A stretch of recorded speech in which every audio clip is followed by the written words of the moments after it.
Welcome to Two Millennials and Mom, where we bring you engaging conversations and respectful disagreement across the social spectrum. Injected with the quirks of everyday life. Curl up as we navigate the complexities of this modern world with all the humor and warmth we can muster. And the occasional gentle ribbing. We're glad you're here. Happy listening. Hello, hello, hello. Welcome to Two Millennials and Mom. I'm Cole. I'm Callie. And I'm Mom. How are you ladies doing this morning? Good. It's a beautiful morning. I'm great. I'm great. How about you?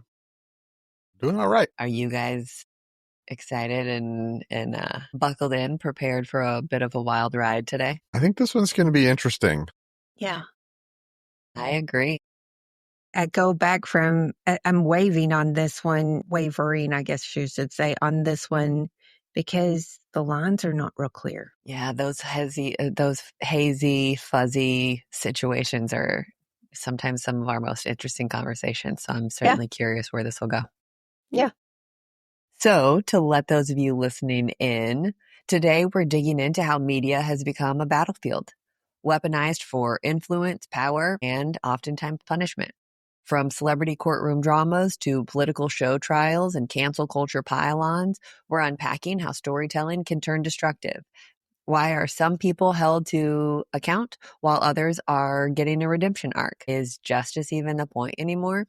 We're talking Blake Lively versus Justin Baldoni, Johnny Depp versus Amber Heard, Harvard's political firestorm blow up with Trump, and kind of how he turns on everyone from Zelensky to Beyonce if he's not getting his way. And then the very bizarre DOJ shaming tactics that have come out now. No thanks to Ed Martin, which only have me a little bit extra nervous. Yeah, me too. The last thing that I want to hear is the DOJ say we're going to use shame. We can't find anything to charge you with or do anything to you, but we're just going to shame you. Yeah. I mean, you asked a really interesting question, Mom, a second ago, right before we started recording. And I would love to kind of hear what your response to your own question is now. What is cancel culture to you? Oh, again, one of those lovely little definitions that everybody uses, but I'm not sure everybody knows what it is. I mean, the way y'all describe it to me is that it's using our culture and social media to attack or shame someone regardless of what they've done. It could be any random thing. It could be from 20 years ago, 30 years ago. So you probably are more succinct about that. Yeah, I think that is part of it, but I think that is more what cancel culture does and less of what cancel culture is. Oh, that's a good point. Which is kind of a weird kind of razor to try and navigate. So I would say that really it is society in general based on usually one kind of instance in time to say this person is no longer deserving of anybody's support. And if you support them, you're a bad person. If you forgive them, you're a bad person. If you let them try and explain themselves, you're a bad person. They're no longer allowed to have support, period, because we said so. So this is the red letter A that you had to wear in the 1800s if you'd been, or women really had been caught in adultery. But now then we have social media to just make it big and massive and fast. Yeah. Well, I mean, and you can't interact with any products that sponsor them. And anybody who tells you that, okay, they've tried to apologize for this, or they have apologized for this, or, maybe they did something when they were a kid that was really terrible and now they're a better person. None of that is taken into account. You did this one thing one time and now you're just not allowed to be part of society anymore. You just have to fend for yourself now. So let me ask you this. Do you think cancel culture involves death threats too? Absolutely. Yeah. So it can be really brutal. Yeah. There are a few people who have come out talking about their journeys navigating being canceled and what that looks like and what that means. Chrissy Teigen comes to mind. And I don't even remember what she did that the internet decided to turn on her at one point in time. But she came out a while later and she was like, this was the most traumatic time of my life. This was absolutely miserable. I had people threatening my children and coming to their schools because of something that I said 10 years ago on Twitter. And like, and before that's the these thing I children don't were even alive. understand. I don't understand how it can be so massive. Like, how can you even think that addressing this with her children is right? Makes sense.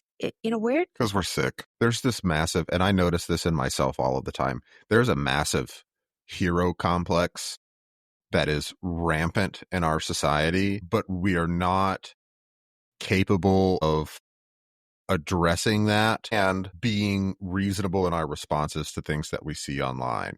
So you say, this person did something bad, so now I have to do everything in my power to end their existence, socially speaking, and then we cannot regulate our emotions, and it evolves and it festers and it grows and it gets worse and worse. And then you have people showing up at someone else's children's schools because they think that that's how they're going to come across as a hero.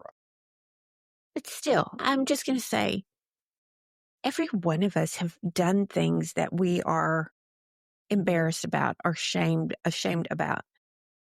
But that doesn't give an entire country who doesn't know me this carte blanche to crucify me. The internet has made that possible. Well, okay. The internet has made that possible, but there's a person behind that internet who somewhere in their mind thinks, I'm going to threaten you. I hope you die, or I'm going to threaten your children. That's a mental illness that's going on that instead of thinking through this, I mean, it's not even just giving that person the benefit of the doubt. It's that whatever they have done is so egregious that they don't even deserve to live anymore. And some of these things just don't amount to that. Well, there's so much, I'm not sure the word that I'm looking for here, but it's like you're talking about. It is absolutely a sickness, because you said something that me or I or my tribe doesn't agree with. And so because you said that one thing 10 years ago on Twitter, I now am justified to take unforgivable actions against you because you said those things so long ago or yesterday, or it doesn't matter. Where there's like, it's okay for me to do unforgivable things to you because you said something on the internet that I think is unforgivable. There's no regulation of Emotion. Yeah, of emotion. Not exactly where I was trying to go there, but I mean, it's like someone did something bad, so now there are no rules because they did one bad thing. I don't have to be accountable anymore. I can do whatever I want to that the judge person. and the jury to prosecute, and we don't even wait to see if there's any extenuating circumstances. Well, we don't actually care about facts. No, we don't actually care about truth. It is, this is what your one thing spurred in me, and so that's just what we're going with now. And here's the problem. I mean, we were talking about this earlier with the Johnny Depp and Amber Heard thing. Even after looking at the history of that and some of the comments about that, I can't tell you who's wrong or right in that one. I mean, he's won some cases. She's won some cases. They've both had defamation cases. They've both won judgments. But and granted, I wasn't sitting on the jury of any of these things. I wasn't, involved in the trial. But in hindsight, when you can't even look back in hindsight and go, here's the truth. It's almost like there is no truth anymore. It's all whatever I say. Who says it the loudest? Who has the biggest mob to produce this? The truth makes sense. Yeah. And making sense is against the rules now. Yeah. I go back to the illusory truth effect. Whatever I see and whatever I decide and however I feel becomes my truth based on absolutely nothing else. Which is insane. How did we get there, though? How did we get there that I think that Pacing lots of trophies. people, I think that it starts with the anonymity of the internet. I can be whoever I want and I can be as loud as I want on the internet because I'm anonymous, and so there are no repercussions anymore. And you're just like, but wait, that's also not really true. You can't just use the internet to go and be a hooligan and expect there to not be consequences. But I think that a couple of things are true. Number one, I think that American society, I've said this before and I'll say it again, I think that we've gotten too big for our britches. I think that we are too big, that we are completely incapable of policing and controlling ourselves. And then you add in the anonymity of the internet, and everybody can be a keyboard warrior behind their screen where it's safe. And so you lose any sense of decency. reason. Yeah. Yeah. I think But being again, right or being correct has become secondary, and winning is primary. Yes. And we have made it so that the rules say everybody has to win. And if you're not winning this time, then we have to change the rules so that you're also winning. I think it's this kind of amalgamation of a lot of things going on right now. Anonymity on the internet is a huge part of it. It's a huge factor that is kind of driving this, but it's not about being right. It's about winning. And then you have to change the rules so that everybody wins. Well, when you can shape the narrative, because you can cherry pick all of these little things to support your argument, to say, well, I'm right. Even if I'm wrong, I'm right. And it's Well, and the next kind of step of that is, even if I'm wrong, you're not right. And so I think that there's more to it than just, even if I'm wrong, I'm right. It is that, again, that ripple effect of all of this to say, hey, I can be and do and say whatever it is that I want to say because that's how I feel. And feelings are totally valid and totally acceptable every time, all of the time. And we have outweighed emotions and feelings when it comes to feelings versus reality, feelings versus fact. yeah, we've become an ends justify the means society. Yes. And I mean, how often have you seen a headline, whether you know what the story is about or what the truth of it is? How often have you seen a headline that is not at all what inflammatory. the story is about, is more All the time. inflammatory just to get you to click on it? Clickbait. Absolutely.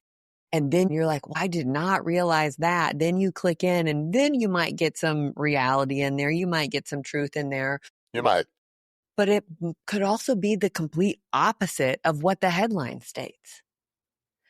And so because we've monetized media so much, because we've monetized everything and literally people's eyeballs and people's time, media itself has become a weapon and again, a tool to push whatever narrative you want. And that's really scary to me. It's scary to me, but it's even more scary when I keep thinking there's no individual accountability here.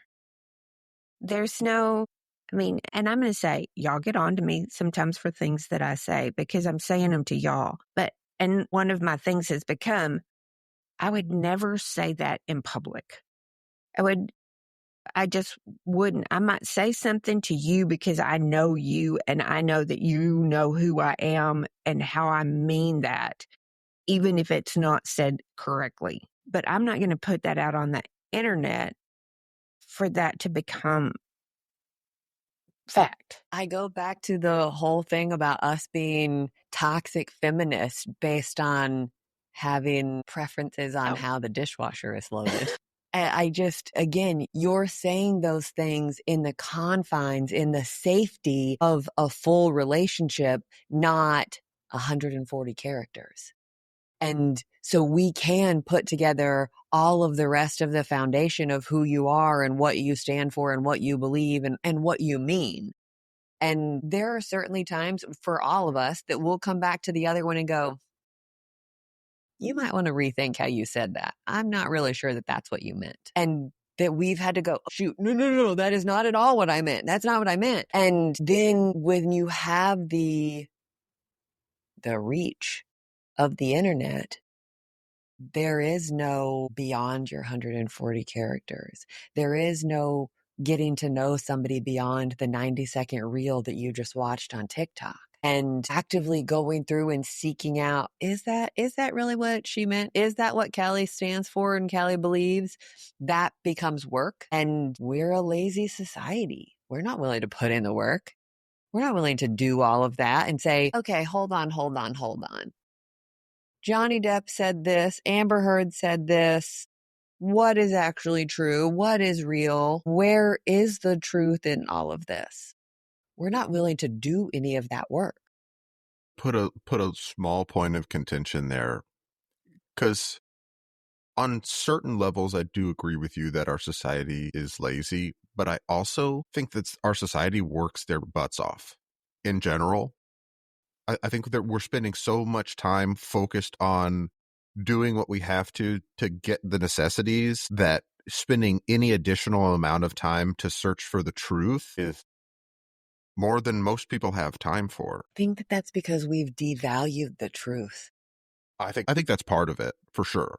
Well, and I was thinking, we used to have, there used to be the Walter Cronkites of the world that if Cronkite said it, that meant something. Yes, it meant something, and it was valid. There was some credibility. Yes, but today, who do you go to that? I can't read anything without taking it with a huge grain of salt. It doesn't matter where it comes from. There's no one that you can just honestly go to and say, oh, I trust this source, and they've proven over and over and over again that they have integrity and decency, and they're only going to report. When it comes down to, again, the Johnny Depp Amber Heard, the stories are so varied, and there's so much crap that goes along with it that and first off, I'm not sure it's any of our business in the first place. Agreed. But we're nosy.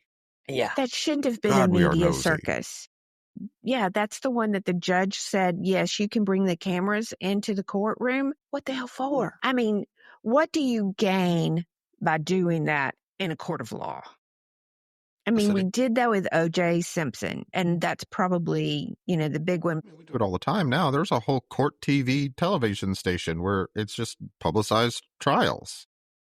Although I don't think court TV is around anymore, but I think it's true TV now. But. Yeah, things like that. But I mean, we're even doing it in the Oval Office now. We're putting cameras in the Oval Office with the intention of it being clickbait. Well, yeah, I mean, but you also have a man in office who his strong suit is doing stuff for the camera. And has been for a long time. While I may not agree with the things he says, I also don't necessarily blame him for trying to work to his strengths. I get that. But I think that we have allowed all of this cameras everywhere, and we claim transparency and say, oh, we're putting this in these situations so that it's really clear. Everybody knows what it is. But again, who has time to go and watch all of that footage, so they don't go back. Yeah, and I they go just back use to little kind of tiny the pieces laziness to of it. add everything out of context. Yeah, 100%. Let me take this one little piece of it and use that to twist the other 6 hours of coverage. And it just has become manipulation. We've talked about it before. I said it a minute ago. You can't think of one news source out there that you can trust unanimously. We don't have a Walter Cronkite anymore. And there may be some that are better than others, or there could be some that are more factual than others. But number one, bias is more rampant today than I feel like has ever been out there in the course of history, and more obvious today. This is my agenda and I'm pushing it no matter what. And you're just like, Why does everybody need to have an agenda? I mean, we can sit here and talk about Johnny Depp and Amber Heard or Blake Lively and Justin Baldoni. Have you guys either one of you met any of those people? Do you know any of them? So why do we need to pick sides? What is the purpose of picking sides and saying, I'm going to put my money on Johnny Depp? I'm going to put my money on Blake Lively because I liked that movie that they were in one time 20 years ago? Yeah. Like, what's the purpose of that? Y'all are going to laugh at me. I feel like it kind of started with the Kardashians, keeping up with the Kardashians.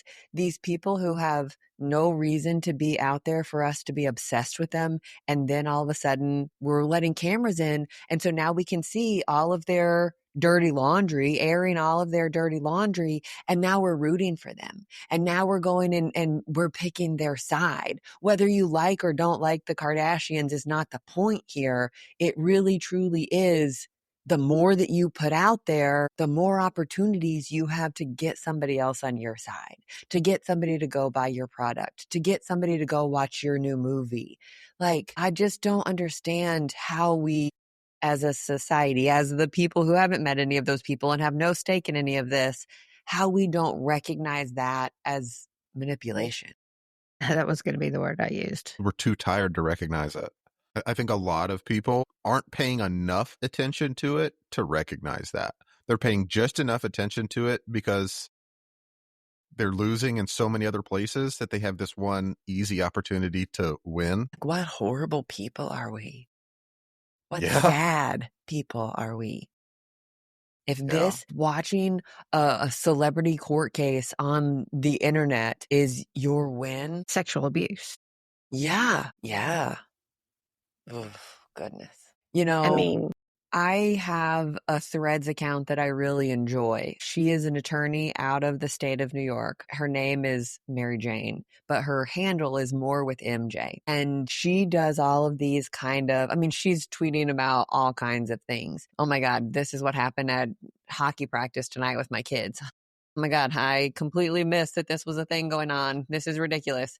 But she's also, like I said, she's an attorney. So she's doing these breakdowns of, hey, you guys just saw that this letter hit the court about this case. Let's break down what that actually means. Okay, this is the Latin term. This is what it means. This is why it's relevant in this case. This is how it could go one way or the other. And I personally find them very fascinating. I don't have a dog in the race, but I do find it very educational saying, oh, this is why that matters. These are all of the connections that are being made in this court case for somebody who knows a lot more about this than I do, for somebody who has that stake. did you know that's a whole thing? They call them law tubers. No. So I was watching a YouTube just recently, and it was talking about these law tubers, and I don't know about MJ. I like her too, so I'm not trying to disparage her in any way. But it started out, and these people have law degrees, but have not practiced law in many of the cases. But they're doing what she's doing, where they're just explaining to the general public what is going on about this. But it's a whole genre in YouTube called law tubers. I didn't know this. I had no idea. So go on with MJ because I like her, and I do like the way that she explains things. I mean, she's got a whole series that she's doing now. Whenever something new comes out in the Blake Lively, Justin Baldoni case, hey, this is what a sanction actually means. This is who's being sued. This is what that lawsuit actually means. These are the precedents that are kind of being taken into consideration. And this is where the judge could or couldn't go. These are the things that he might do. This is what it might look like. This is what it might turn into. Hey, what does civil extortion actually mean? Hey, this is how it plays into all of these things. I mean, there's just so much to it that I feel like the nuance is really broad. And the more that you start digging in, the more you go, oh. Found it interesting that people on the comments would say, well, why are you supporting that side? And I'm not sure that she really has been. I think she's just been saying, look, this attorney filed this form, and this is what this form means, and this is how that normally plays out. And so I don't know that she's really been supportive? Well, One I, side I or the think other? because, so I want to cover two things here real quick. One, I want to go back to what you said a second ago, Gig, and what I was saying earlier. I don't think people have time. I think people have decided that they don't have time for nuance anymore. So they say, okay, this is what I have. Don't care about the nuance. I've made my decision and I'm sticking to it no That's matter it. what. See ya. Yep. Then going back, I think that there has been such a massive change in the dynamic of how things are reported to us that if you have a report that someone is winning at something, even if you are just saying, okay, their numbers are 53, their numbers are 47, you now have a bias towards whoever has 53. Because if you weren't biased for them, then you would say that the person with 47 is winning. Because there is such extreme bias on either side, you can't report that someone is winning unless you're on their side. And I think that's what you're seeing there with her, with people. Why are you supporting them? When she may in fact not be. She's just saying, this is what has happened. And that indicates that one side or the other has an advantage. So if you're reporting on that advantage at all, you're biased towards that team. Right. And people come and they're like, no one cares. Why are you doing this? And people are like, but I care. I care. I find this fascinating. Thanks for doing this. And she puts a lot of time in it. But she wrote one. She said, somebody asked, why do you still support Blake Lively? And she said, because if I'm wrong, I haven't mocked anyone's appearance, ripped apart their marriage, attacked their parenting, discredited them or their mother, or criticized everything that they've ever done. But if you're wrong, you help destroy a woman for headlines and clicks. Taylor Swift spent a decade warning us what this looks like. And if Justin Baldoni proves his case, great. I'll be completely relieved because real justice doesn't scare me. Mob mentality does. Yes. Yes. And I did. That was exactly my reaction when I read it. I was like, yes, this is what it is. There's no reason for you to sit here and be an asshole in the meantime of getting to the point. The point that at the end of the day doesn't have any impact on you and or your life. Neither here nor there. But what is the purpose of just sitting here being cruel to people for clicks? Yeah, And if It's you merciful. money. don't care about their reporting, why are you commenting on it? Why are Go you away. driving the Keep algorithm to scrolling. push their content? Yeah, just scroll on. Yeah. But that's another thing. I mean, Cole, you talk about time. If you're taking the time that something that doesn't have anything to do with you, You make a great point. I think it is an illusion that we don't have time. Yes. I think it's an excuse. I think we I waste think a it's lot of certainly time. part of it. 100% agree. I know I do. Yeah, me too. And I think that the way that our brains work, every single one of us, just the brain as a whole, it would rather lie to you than admit that it doesn't know. Yes. This has been proven scientifically that your brain will make something up before it says, hey, I'm not really sure. And so I think that that's kind of part of it too. I would rather, there's in quotes, you guys, this is not Callie talking, but I would rather be against somebody than say, hey, I'm not really sure where I stand on this. Let me go do the research. Because it's a coin flip. I have 50% chance of being right or wrong. Yeah. I'll take those odds and leave it at that. And you know what? If I'm wrong, whatever. I'll just move on to the next one. And if I'm right, I'll say I was right about this for the rest of eternity. And it's no skin if you're wrong. Yeah. We become prematurely and falsely invested in things that don't mean anything to us directly. And, I think that her tweet that I just read a second ago does such a good job of kind of putting it into perspective. I am not anywhere near this Justin Baldoni and Blake Lively case, but I do happen to be a woman. And if I am a woman who ends up being sexually harassed at the workplace, what does that look like for me? How is that going to be Not good. represented? What? Not good. Yeah. And so that's part of why I'm so curious about this case. It's not because I want him to be strung up No, in. but we are bad for the victims. Yeah, I want to know what our society thinks is reasonable and is appropriate. And do I agree with those things? Where do I stand on this? How would that impact me if I were the one on the accusation side of that? What am I up against? Like, what is this supposed to look like? What is right? What is fair? What is reasonable? And I think that making that decision, deciding that you know what is true and accurate and real without any fact, I think is silly. I think a lot of us have thrown reason out the window. I don't want to be in that boat. I don't either. I don't want to be in that boat at all, but I think that that's part of the reason why we started and continue to do this podcast. I want to be wrong. I want to learn from you. I want to hear your perspective and see what else I've missed out on. What am I being nose blind to? All of these pieces of other perspectives. That's my favorite part of, we've talked about it before, of reading. I love reading books so that I can gather the perspective of somebody outside of my own, and of doing this podcast with you guys. Well, hey, I never thought about it like that. I wasn't even taking that into consideration. That's really intelligent to think about. Well, how did I miss that? And so I think that the moment that we start addressing things with more curiosity rather than judgment, it actually gives us an opportunity to learn.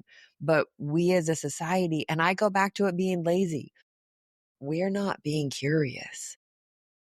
We're just deciding based on this one little piece of this one shred of the whole story that's enough for me. I've decided. I just want to say, you said you want to be wrong, and I think Cola's going to agree with me on this. I don't want to be wrong, but I want to know if I am. That's fair. I want to be open-minded enough. I want to have enough compassion and reserve for somebody to come to me and say, Mecca, you're off base on this. Here's why. And I want to have enough common sense and decency and caring to go, I'm going to listen to you, and I may not agree with you, but I'm not going to just be stubborn about this. Yeah.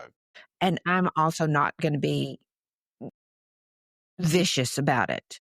Yeah. And I think that's hard in modern discourse to not be vicious, but I think I said this in one of our earliest episodes. It doesn't have to be. I don't think it has to be. It's hard for me to not be vicious if someone is being vicious to me.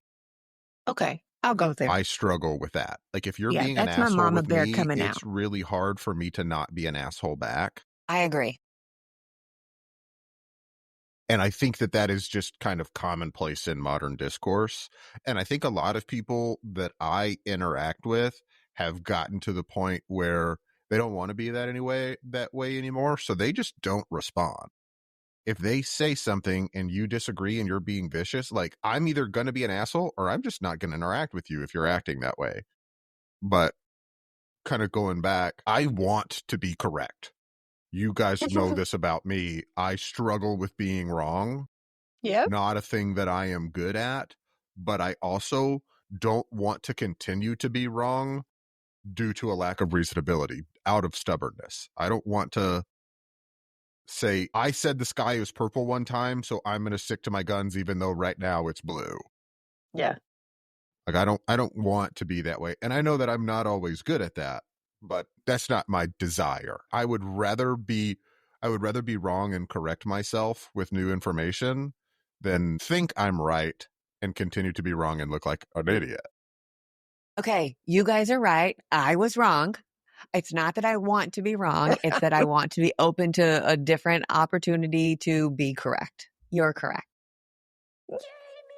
You said something a second ago, Cole, about interacting with viciousness. I heard some people the other day when Joe Biden had come out that he had been diagnosed with prostate cancer that were cheering that on and that were celebrating that.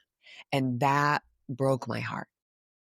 Not because I am a Joe Biden I don't care if it's a hidden story. Yeah. But I don't why care. would you wish ill of somebody else? Why would you be celebrating a cancer diagnosis. I don't care who it's for. No. There are people out in the world that I despise. I don't wish them to have cancer. And that kind of goes back to that you were talking about a second ago, Cole. I don't want to be a part of that. Here's what I was thinking when you were talking about the viciousness, though, Cole. And you are in a role where you talk to strangers throughout your job. And some of them are not really kind to you, and some of them seem a little crazy sometimes. Disconnected from reality? Yeah, totally. I've never heard you be rude. And I listen to you a lot. It is a source of pride with me that that's my job. I don't get to be rude and keep my job. But here's the point. I think you're selling yourself short. You can choose not to be vicious because you do it all of the time for your job. So if we can choose. I think that's different, though, because if the same interaction was happening in the line at McDonald's, I would not be as reserved as I am when I'm at my job.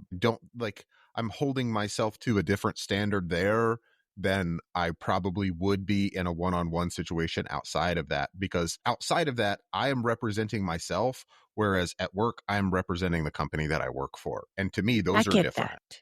I get that.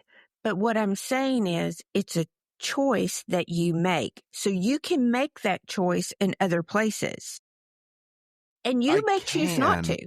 And I think the point that I'm trying to get across here is that I have an incentive to make that choice in one, whereas in another scenario outside of that, I don't have that same incentive.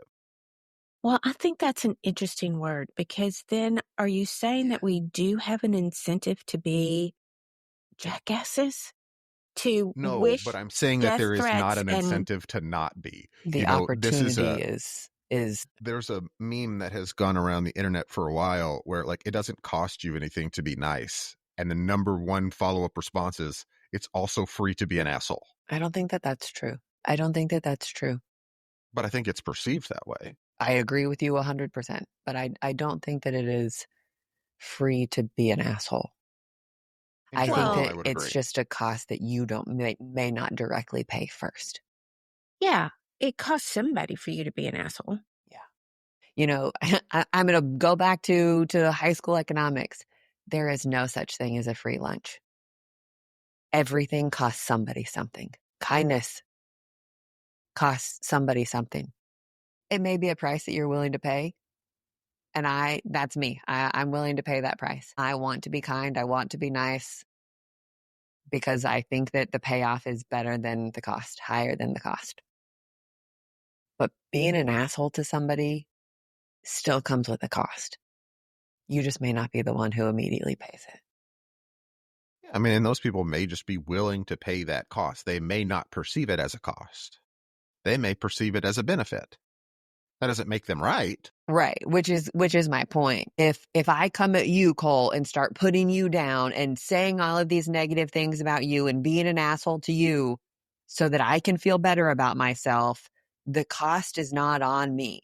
The cost is on you, who then plays that over and over in your head. Oh, she thinks I'm horrible.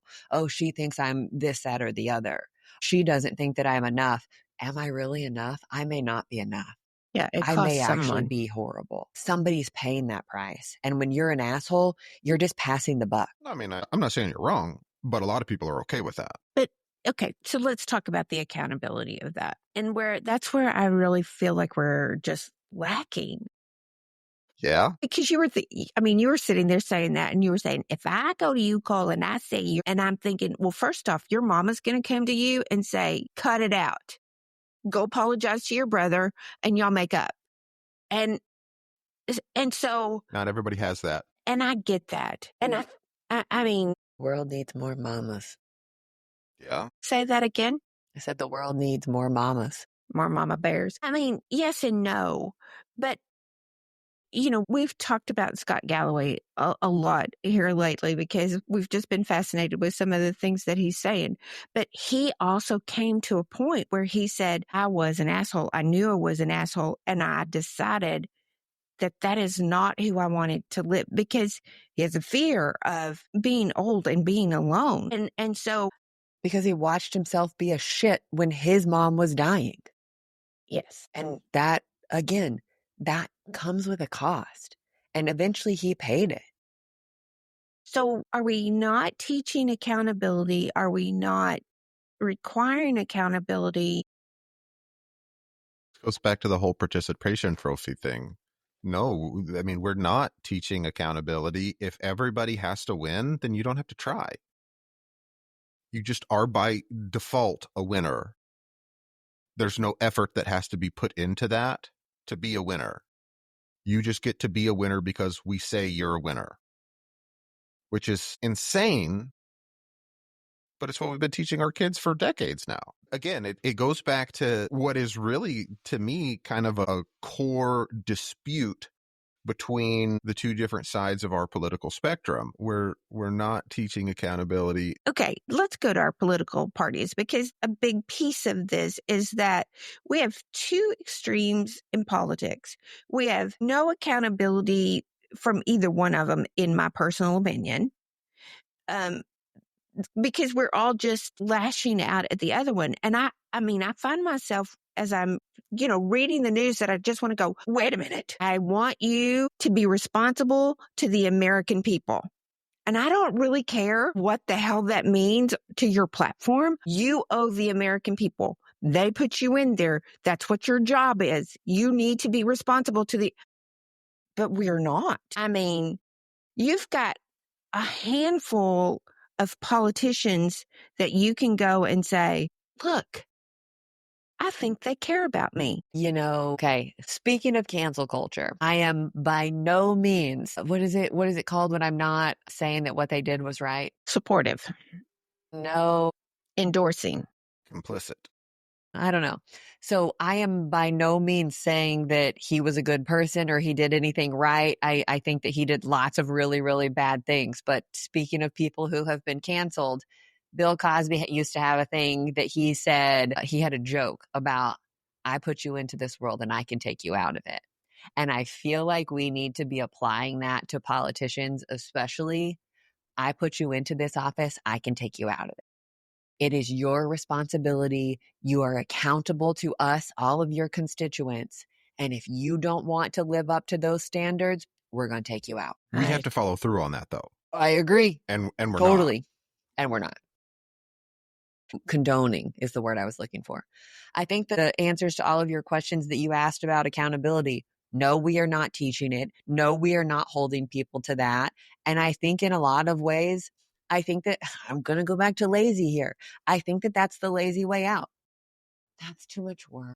I don't want to have to go and take them out of office, because then we have to find a replacement, and it's just easier. It's going to get better. It's going to get better. I don't want to have to call every day. I don't want to have to send letters. I don't want to deal with this. I just want them to be doing it the way that I want them to be doing it. I'm not willing to talk to them about what I think is right or wrong. I'm not willing to stand up and run for office. I go back to us being lazy. All of this falls on us. We put those people into office. We voted for this, that, and the other. If you like it, great. If you don't like it, get up. Do something about it. Stop being lazy. We've gotten so lax on our morality and our ethics, and this is the cost. You're right. You can be an asshole for free. This is the cost. It drives me crazy, y'all. I want to, and I am included in this. I want to take us all by the shoulders and shake us and say, wake up, wake up. Come on, be realistic. What? Pay attention. Pay attention. I mean, and Cole, I'm going to be so annoyed by saying this, but whatever. I can't even remember what episode it was in. We were talking about doing things right and right versus wrong. And you said, if there is an opportunity for you guys to do things right, that also means that there's an opportunity for me to do things wrong and me to take advantage of you doing things right. And again, I think this is the cost. This is the cost that is paid. And that sucks. I'm tired of our culture being exploited for not just one person's gain or one group's gain. I'm tired of our society being exploited for the gain of anybody beyond the success. Good point. So I want to talk about one that I mentioned early in this podcast, and I want to get y'all's take on this. Ed Martin was the interim U.S. District Attorney, I think, for D.C. Did I get that all right? Who said, and he's no longer in that job, not because he got fired, but because somebody else was appointed to be the interim. But he's now That'd be him in getting charge. fired, though? No, he didn't get fired.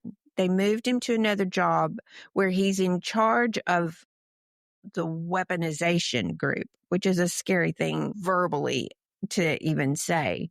But this was his deal of, it doesn't matter if we have criminal.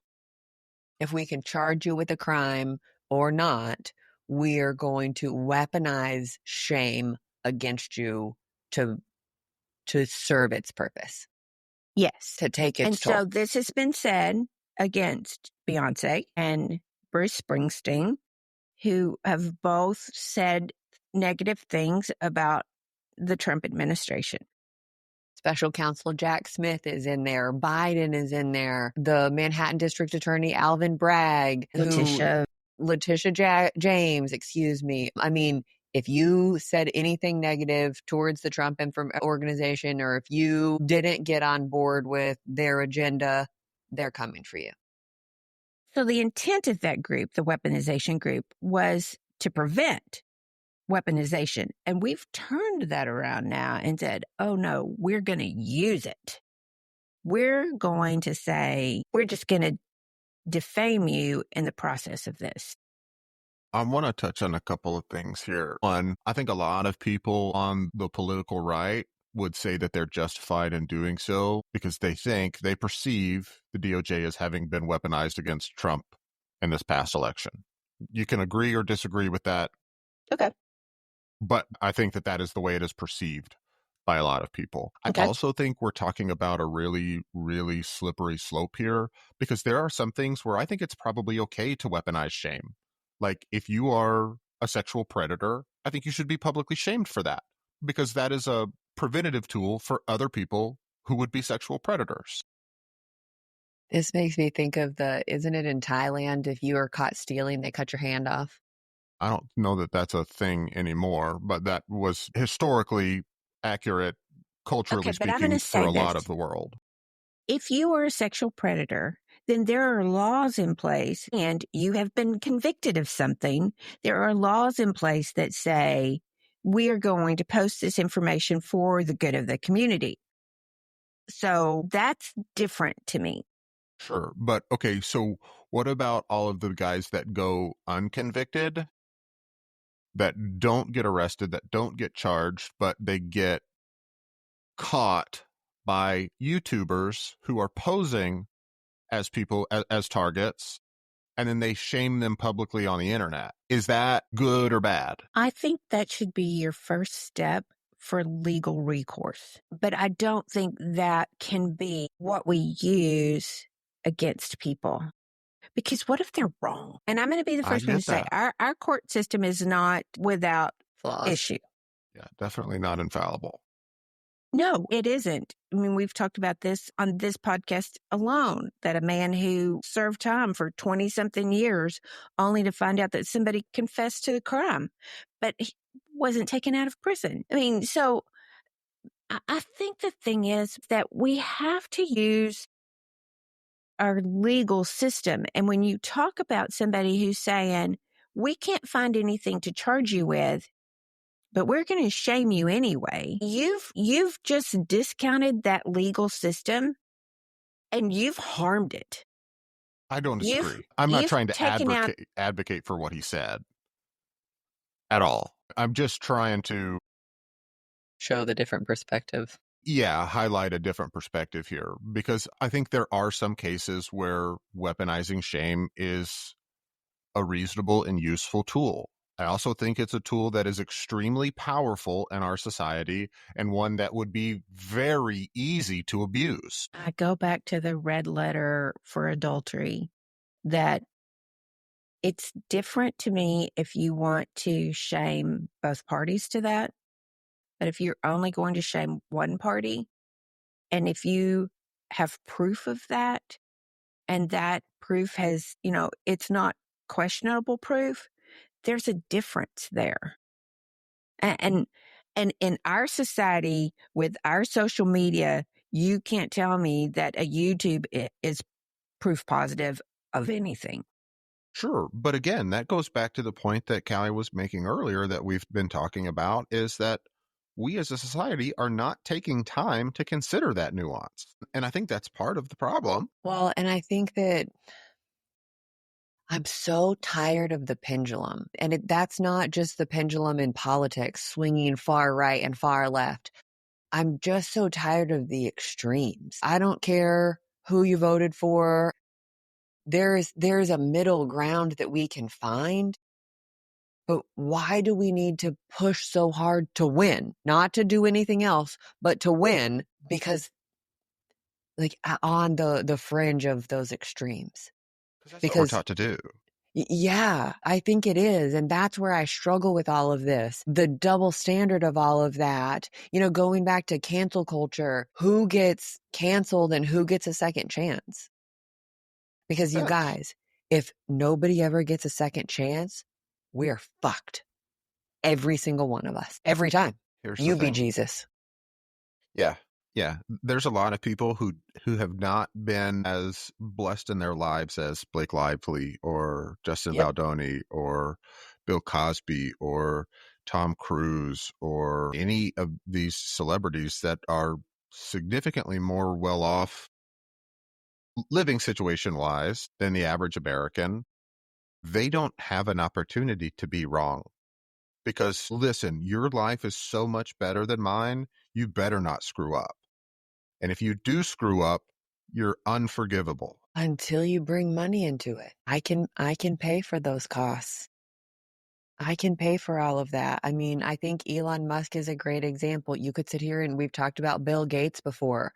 My intentions are supposed to be good. They look good on paper at first glance, but the ripple effect of what is happening outside of that original intention, I go back to the impact versus the intention. Those are not always the same. My intention is good. The impact may not be nearly as good. In the wise words of Tech Nine, ain't no right or wrong. Just killer bees out for your honeycomb. But you find out what your mind out, you can be free if your money long. Shout out Tech, please don't sue me. But that's my point. And I go back to, we talked about this in the happiness episode. We talked about this in the wealthy and unhappy episode. Like, what is the goal? What is the actual long-term goal? And I think that we have gone away from ethics and morality being the goal. We have I agree with you. prioritized money over everything else. Even though, again, science, history, research says money can't buy happiness, Do you it think can buy innocence. this is kind of a weird thought here. Do you think that has been prioritized? Do you think that it has been exacerbated by some of the things that we've talked about in the past, by the increasing wage gap? Because money and influence, there's a level of scarcity there that it is now seen. Morality is free. Morality doesn't gain you anything. If anything, it works against you in many cases. It works to your disadvantage for you to behave ethically or morally. So Well, that's we a have, horrible statement. is it wrong? Nice Not guys arguing, finish but- last. Yeah. So is this drive for rightness, for attention, is that based in people's socioeconomic status? Is this where we're prioritizing money? Is that because for so many people, money is so scarce? I would say yes. And I go back to the World Happiness Report reading about Israel. Their wealth disparity is great, just like ours is. They have, again, proportionally speaking, significantly more people who live below the poverty line than we do. But their score on the happiness scale is much higher than ours. because of their community. Why? Yeah. And I just don't understand. Well, I think you can reason that out because, yes, even though they have such a high portion living under the poverty line, that is secondary to their existence, and they live geographically in a place that is surrounded by people who historically have wanted to kill them. So they have a greater need for community than they do for economic resources. That's a really interesting thought. I go back to, I think that we in the United States have prioritized money being the definition of success, hustle culture being the definition of success, that we have forgotten about, again, all of the costs that are associated with what it takes to get there. Yeah, and I think a lot of people are starting to find out that mentality, yeah, okay, so you got the money, now what? It's empty when you get there. And I don't think that's true for everyone. I think it's true for a lot of people. Yeah, I mean, but take it down to the next kind of rung of people, the next class of people, if you will, in the middle class and things like that. That luxury of standing up for right, of what is right, of speaking out against somebody who has wronged you, that costs so much more than you can afford. Blake Lively is much more well off than I have ever been or will ever be. And if she can't do it, what hope is there for me if I'm in that same situation? If she doesn't have the money to go out and say, hey, I was wronged, let's figure out a way to stop this and make this right. What hope is there for me? If she doesn't have the money to go out and say, hey, this is wrong, let's make it right, and the response is anything other than, yeah, let's go make it right, which it has absolutely historically not been. It has been, she's horrible, she's so terrible, here's all of these terrible things about her. Literally what she's being, or what they're accusing these people of, is a smear campaign to take her down. If she doesn't have the money to be able to fight that, we're screwed. I'm screwed. And that's terrifying. Yeah, that it's interesting that you use the term smear campaign. I read a book probably about a year ago called The Smear that kind of talks about this. And it's, I think, one of the most interesting parts. This book was talking primarily about politics, but towards the end, it kind of started alluding to this is bleeding over into the internet and into real life, everyday situations on a certain level, but it's kind of trickled down from politics. But there is a whole industry, a $1 billion industry just in DC, that the entire point of some of these firms, they're almost like secret society PR firms. And the whole point is to publicize bad things about your opponents and to come out and sometimes it is the way things are said. Sometimes it is just sound bites. It's taking things out of context, and how there are whole firms. I mean, literally a multi-billion-dollar industry that its sole purpose is to basically dig up dirt or skew a narrative using little pieces of information that they're able to find just to make someone else look bad, to give you a better chance at looking positive in public opinion. Weaponizing the narrative against you. Yeah, absolutely. And it's been picked up and run with, I feel like, in mass by a lot of these large media conglomerates that have an inherent bias and have an agenda. And they're saying, okay, we can take this one little piece and make it look really, really bad. And I think both sides are doing it all of the time. And I think it's disgusting. I mean, the ones that I can think of, because of a lot of the content that I listen to, are going to be media on the left taking these sound bites against Trump or against people who are perceived as being figureheads on the right. Like when, what was it, MSNBC had the video footage of Joe Rogan that they had put a filter on to make him look yellow after the whole ivermectin debacle during COVID. Or their very fine people quote from Trump that makes it look like he's talking about the KKK and white supremacists, when if you go and read the entire thing, he explicitly says, I'm not talking about these people. But I know for a fact, and I don't watch Fox News because they're just as bad about it, but I don't listen to a whole lot of people who are talking from that side that are giving me the examples, but I know they exist. I know they are out there. I know that the right is doing the exact same thing. I just don't have any anecdotal examples of it. And so like I'm trying to not be biased in saying this, but I just have examples of people that are perceived as being from the right because oftentimes that's who I'm listening to. And I just think it's absolutely insane.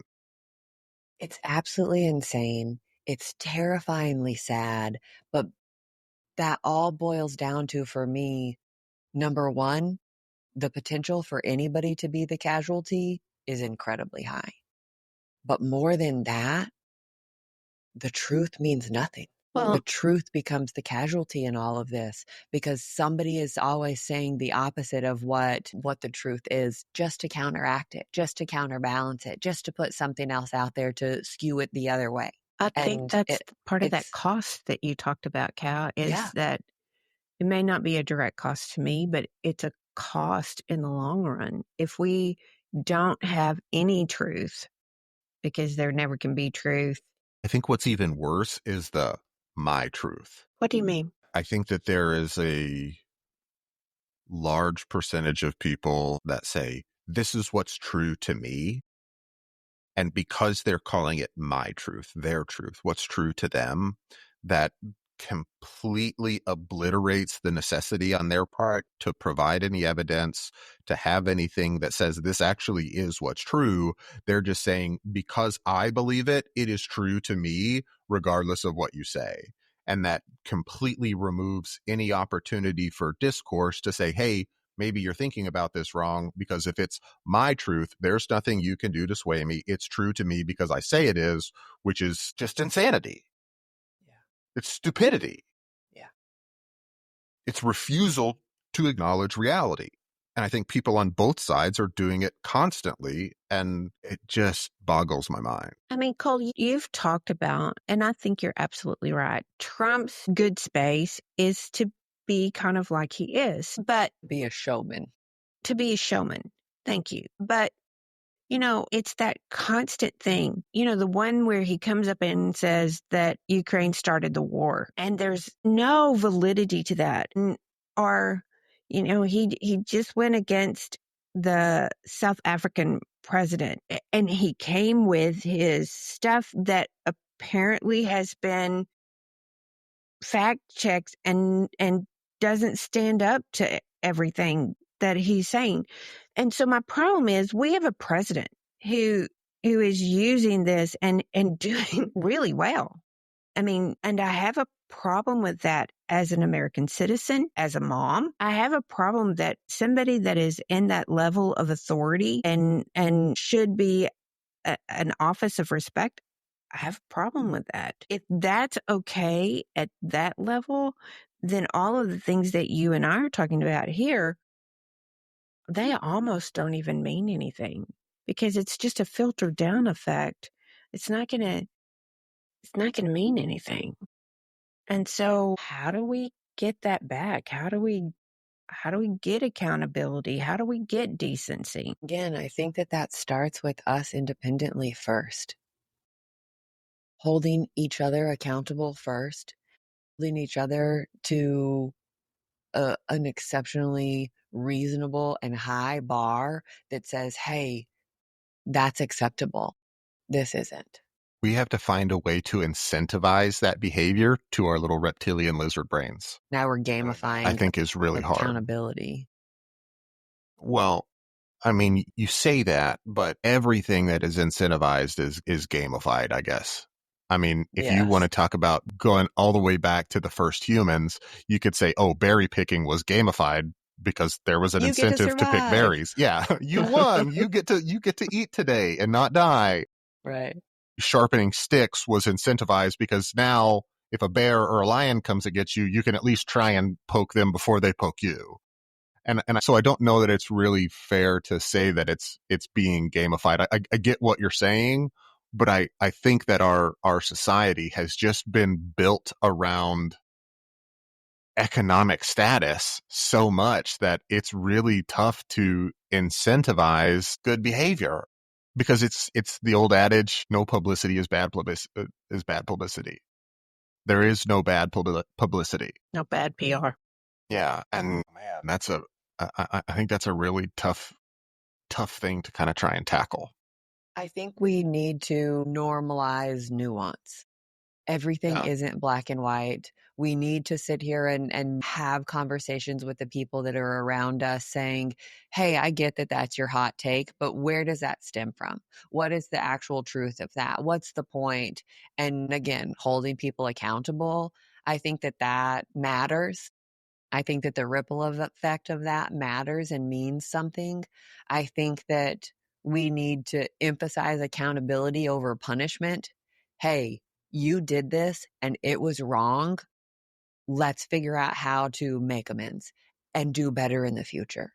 Not how to hide it so that you don't get caught next time, but to truly do better. And I think that the other part of it is, especially in today's day and age, is to separate platform from person. Just because Callie said this on Twitter does not make this Callie's whole personality. Just because Callie said this out online doesn't mean that A, that viewpoint is correct, B, that it can't be changed, and C, that that is her in totality. We need to recognize how to separate those pieces of each of us. What did you say the other day? I'm not just the bitch that wants the dishwasher loaded right. Yeah. I didn't say that. Mom said she's not just the bitch who wants the dishwasher loaded that way. Yeah. And I think it's important, societally speaking, for people to recognize that. I think it's going to be really hard to incentivize that kind of behavior, though. Yeah. Because some of that has to be personal preference. Yeah. Belief systems. Belief system. Yeah. Yeah. Well, I hate to use the word accountability again, but it comes down to. I think Cole did a good job here a second ago talking about, hey, tends to be the media that I'm served. I think that we need to take into account the algorithm and be respectful of that within our own brains. Outrage equals engagement and engagement equals profit. That is how social media works. That's why it is so profitable. Yeah, we are the product. Our time, our eyeballs, our emotions are the price. And so I think that we need to recognize that more and understand this is made to just piss me off. What is reality here? Dig in, be reasonable, pay attention. And you can't get it from one source. You just can't. And even if you get it from a source that you think is reliable, you have to understand that everyone has bias. Everything you hear online should be taken with a grain of salt. Yeah, period. No one is I infallible. don't care where it came from. Even if it's a source that has been right every other time you've talked to them, you should still take what they say with a grain of salt, period. Yeah. Content creators and mainstream media are not the gospel. No. That includes us. Yes, 100%. Except Mom. Mom's always right. True. Yeah, we've already proven that's not right. But that's why you have children, so they can tell you how wrong you are. Happy to help. Goodness. Be kind. Reclaim empathy is a really powerful tool. Justice can be done, but we have to let it be and not just make it happen. Don't jump to conclusions just because you read it online. Okay. And here's the thing. You can have some conclusions, and sometimes those conclusions should be, okay, I don't know enough about this to make a decision on it. Yeah. That's okay. Well, and also, yes, to that, but also I think that you need to remain open-minded enough to hear another perspective and to say, hey, I was wrong. Well, okay. And I'm going to say this. I don't think we need to have instant decisions. I mean, if I'm looking at this deal with Lively and Baldoni, I'm going to wait until there's more proof here that it's been laid out I mean, I want it to be laid out in a court of law, not played out in the media. I want there to be standards and rules that we lay this out and decide here is where the truth is. And again, I know that our legal system is not infallible. I get that. But it's what we have, and it's the best thing that we have right now. And so I cannot go and say, okay, well, I mean, I read it online, so I know that Taylor Swift and Blake Lively aren't friends anymore. I'm going to wait. Withhold I'm going judgment. to wait. Maybe they are. Maybe they're just doing what their lawyers told them to do to be quiet, which is the best thing that you can do here. To not fan the And flames. if it's the best thing that they can do, it sure as hell may be the best thing that you can do when you don't have any skin in the game. Yeah. Ain't that the truth? That's a wise mama comment. Write that one down. Yeah. I need a couple. Okay. Y'all got a weird thought for me? I think Callie has a couple. So how do we want to go through this gig? Because you gave us some questions that I thought were really interesting, and I don't know if I want to pick just one. I'd love to go through them and get our takes on all four of them. Let's do it. So the first one that you wrote here, it says, just for kind of a premise for our listeners, Callie wrote 4 questions in regard to the topics that we've been discussing today. That I think are really, really interesting. So I'll go through them one at a time, and we'll just see what your answers are, your gut reaction is to each one of these right now. So the first one is public apology even possible anymore, or is silence the safest move now? So, I mean, I think that that's so fascinating given Mom's comments just right now about Taylor Swift and Blake Lively. It doesn't matter what you do and what you say out loud right now. Everything is going to be wrong to somebody. You cannot please everyone. We have decided that opinion is more impactful than fact. And so it doesn't matter. Even if every headline that we have read about Taylor Swift and Blake Lively not being friends anymore and her being furious with Blake Lively about this and her getting involved, it doesn't matter what she comes out and says. She's screwing the pooch. Yeah, Okay, I I'm feel going to like take a different tact at this because, and here's where I went with it. I think public apology can be beneficial. And here's where my brain went to that. I grew up with a dad who never said he was sorry. You might get in trouble and he might spank you or discipline you. And then if it turned out that he was wrong, nothing was said. I mean, he did not apologize. But I think I grew up as a parent thinking, first off, your kids know if you've screwed up. I mean, for the most part. And so I think it's more beneficial on my part as a parent to say, I was wrong on this, whether that's I lost my temper or I didn't think that friend was good for you or whatever it is. There was benefit to me coming to you as a parent and saying, I did this wrong and I'm sorry and I will try to be better. And if that's what public apology is, then I think that can be good. But in what you're talking about, Callie, that sometimes the silence is really the golden part, that maybe it depends on the arena that it's in. I mean, wouldn't you like to have some of our congressional people come forward and say, I made a mistake on that. I'm sorry. And I will try to do better and represent you better. In that arena, I think it's more common than anything, even if you're wrong, to just double down at this point. I mean, I think it's much more common to just double down because the people that are with you are already with you and the people that are against you are already against you. So doubling down, all it's going to do is fire up the people that are on your side. And I think that's a massive disadvantage to our society. I think it's a great boon to those individuals who are utilizing that strategy.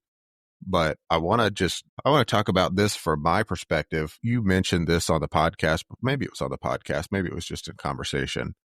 When I was a little kid, the worst punishment I could get was you and Dad being disappointed in me, period. I mean, there was absolutely nothing worse. And so if I messed up, it was anything I could do to hide that I had messed up. Like trying to forge your signature in second grade and spelling your name wrong and crossing it out and trying again. And so this is something that I did not really learn, but I have started to embrace, particularly in the industry that I'm in right now. When I mess up, when I notice I messed up, I immediately say, I just messed up really bad. And I start telling the people that it affects and working on getting it fixed instead of trying to hide it. And the amount of But it's trust. hard, isn't it? No, it's the easiest thing in the world, because the I amount think of sometimes it's trust hard. and appreciation that has developed with me and the people that I work with, it is so easy for me to say, hey, I was wrong about this. Let me fix this. I mean, there are times where I will be talking to someone, we'll be doing something, and I will do the wrong thing and not realize that I did the wrong thing. And I will immediately go to my boss, said, hey, I have to call this person back. I messed this thing up. This is what I'm doing to fix it. La da da da. And it's never a blow up. How could you do this? Why? What's wrong with you? It's okay, great. Thanks for catching that. Let me know how it turns out. And then I'll call back the person that I messed up on. And never one time. I have talked to some people who would lambast you for talking too slowly on the phone. But when you call them and you tell them, hey, I'm really sorry, I messed up, let's fix this, it's never anything but, hey, thank you for recognizing that. And now they want to work with me because they know that if I mess something up, I'm going to recognize it and go and fix it. Because you have just established trust. Yes. With your Accountability. coworkers, with your boss, with your clients. Cole is going to do the right things even when it's hard. Even when it makes him look like a dumbass. Even when it makes him look like a dumbass, I trust that he's going to do the right thing. And that matters. Good for you. I think that in that specific sentence, that question, I think that the two kind of key words for me are both public and safest. A public apology is not always necessary. An apology is owed to the person that it impacts. Person or persons. Maybe that is the public. If you're going to sit here and talk about somebody in Congress who screwed up or somebody in government who screwed up, that impact, that ripple effect probably impacted a lot more than just one person. So maybe a public apology does make the most sense. The other part of it is the safest part. I don't think safest is the most important word. Your safety is certainly important, but is it the most necessary move? I am not going to be able to move on. They are not going to be able to move on without this. And safest in this particular capacity feels very selfish. Is it the safest for me? Is it the easiest thing for me? Is this what's going to make me move on from this fastest?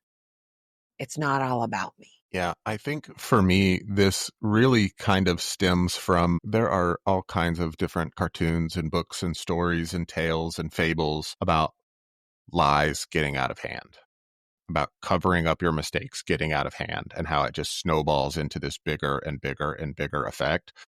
One of the things that I have found with apologizing and immediately correcting your mistakes is that prevents the biggest mistakes. Yeah. I said it on our TV episode. There would be no good TV if everybody told the truth. Because it does. It snowballs into the next big thing, and covering their lies and covering their asses. Just tell the truth. It's so much easier. And yes, more boring and more mundane, but a roller coaster is not necessary to live your life. Fun on occasion, not necessary for every day. Okay. Second question. The next one. And this one I think we've done a great job answering this one already a little bit, but if we're all watching these fights like it's reality TV, are we complicit? And I would say Yes. Absolutely. From the clickbait alone. What? Well, I said from the clickbait alone, but I said clickbait's just one piece of it. Having Stop the clicking conversation. on it. If you stop clicking on it, they'll stop writing it. Yeah. I mean, yeah. That's hard, that's part though, of it. because you see something, you're just like, there's no way. And then you open it up and it turns out you were right. There's no way. And it's just some dumb article with a terrible headline full of ads. Yeah. But we can be complicit in a lot of ways. Passing that on, saying it again. I was going to say, the complicit part that really gets me is when you start proliferating it. hey, I read this shitty article with a bad clickbait headline. Now I believed it, and now I'm going to go tell 3 more people about it. Yeah. Or if your actions complicate the matter. So if you come in and you go, well, I think you should die for this, you've just made that much more complex. Question number 3 for our weird thought today. I'm very interested to hear y'all's answers. Would anyone survive a full forensic review of their group texts or internet search history? I would Absolutely not. survive. You would just think I was a complete moron. I Google some weird shit just because I'm curious. I wonder what the answer to that is. I don't know. Let me go look. I think survive might be okay. I was taking that different, but I understand what you're saying. Yes, you would survive. Yeah. Would you But survive in the court of public opinion? I think is the way to phrase it. yeah, no, I don't think anybody would, because I think we all say Dumb stupid stuff. things. Yeah, dumb stuff and mean things. Dependent. I mean, just dependent. So my answer to that one is no. No Yeah, one would definitely survive. not. I have a group chat with dudes in it. There's no way. We've all determined that, hey, we're not running for office. We're okay. Yeah. Okay, and so the last one here, I need a little bit of elaboration on, Gig. But the last piece of our weird thought isn't really one of these questions that we've asked, but it just is written here, giving up privacy at the cost of convenience. Yes. Yes. So this was spurred by, I'm reading a book called The Four by Scott Galloway, talking about Apple, Google, Facebook, and Amazon, how they came to be, what has been productive, where they fell short, why they're trusted, all of these things. And I'm in the middle of it right now. And so I haven't concluded by any stretch my conscious thought about it. But Scott Galloway is talking in one part about Google and our search engines and about Alexa and all of these things. Cancel. And she's over here listening. We have, instead of setting our own timer, we let her listen to everything that we say. Instead of going to check 4 different stores to figure out which place offers the best deal or the best option for whatever thing that we're buying, we go to Google and we start looking. And all of that data is being A, mined, and B, turned around and essentially used against us in some really positive, beneficial ways. That's the convenience side of it. But I was so we mad. have given up privacy at the cost of convenience. I went to, I can't even remember which one. That sounds bad. I do remember. I was not very happy with a pizza place the other day. So I wanted to talk to their customer service people. So I went online and the only availability was a chat box. And so in that chat, you had to put in your name and your email address and I don't know, something else. And I was a little bit ticked off about it because I thought, you don't even know what I'm calling you about and you want all of my information. And so then the person got on to chat about it and they said, oh, well, I need you to verify your name and address and your email address. And I said, you already have it. You wouldn't even be talking to me if you didn't have that because that was a requirement. And I was really annoyed by it because I just don't like having to give you all of my information before you even know what I want to talk to you about. It annoys me. Yeah, this is probably a whole other podcast episode, maybe even 2, talking about metadata. Oh, yeah. But that is really what's driving a lot of things in our society right now. But it's one that is kind of, you see all these waves on the surface that are crashing down, but you don't see the wave machine under it that's making them. And metadata, your personal information, is a huge part of that machine that is making those big waves. That you are handing over on a silver platter. And in many cases, yes. People are getting more questioning of it, which is great. Yes. But it is a slow process because not a lot of people understand how it works or what the repercussions of a lot of their actions are. Yes. I told Mom earlier this week, I got my first iPhone when iPhone 3 came out, and I'm considering giving it up, going back to a dumb phone that just makes calls. I just don't know that I could do that, Callie. And I know the repercussions of that, but there's so many things that I like having at my fingertips. It would change my entire world not to have a smartphone. I know. And I haven't made the decision yet. The more that I read about all of this, the more I believe that this is a smart move. Do I think that it will be painful? Yes, I do. Do I think that it will change my everyday life and my daily tasks? Absolutely. I am also not to the point right now where I'm trying to go live off the grid in the middle of somewhere with nobody knowing where I am. Yes, but like I'm not saying, hey, I'm going to give up all social media and I'm never going to write another email again. Maybe I don't need it at my fingertips. Maybe it needs to stay on my iPad where I don't have it with me all of the time. So I guess, is that it? Just like the amount of exposure? Yes. But I think that for me, nobody else, but for me, I think the amount of the exposure is the starting point. Yeah. See, it's really interesting. I can go through days without using any of that stuff on my phone. And then there will be a day where it's just like, oh, TikTok just sucked 4 hours out of my life today. And so for me, it's the notifications. It's just a constant bombardment. I have so many of the apps on my phone have notifications turned off, and still I can lock it, open it 30 seconds later, and I have a full page of notifications. Where are they coming from? Everywhere. So here's my Everywhere question, all at Gal. once. Is it too late I to hope shut not. down? I mean, yeah, I think that it is too late, but I think that if we don't start somewhere, what hope is there? Kind of like global warming. Okay, well, Again, now I think we have really to need. figure out a way to incentivize the positive use of these tools. Whereas so far, there has been incentive for both positive and negative use. I think we have to de-incentivize negative use of these tools. Yes. Which is a great lead up to our good news story for today, which Yes. I thought was really, really interesting.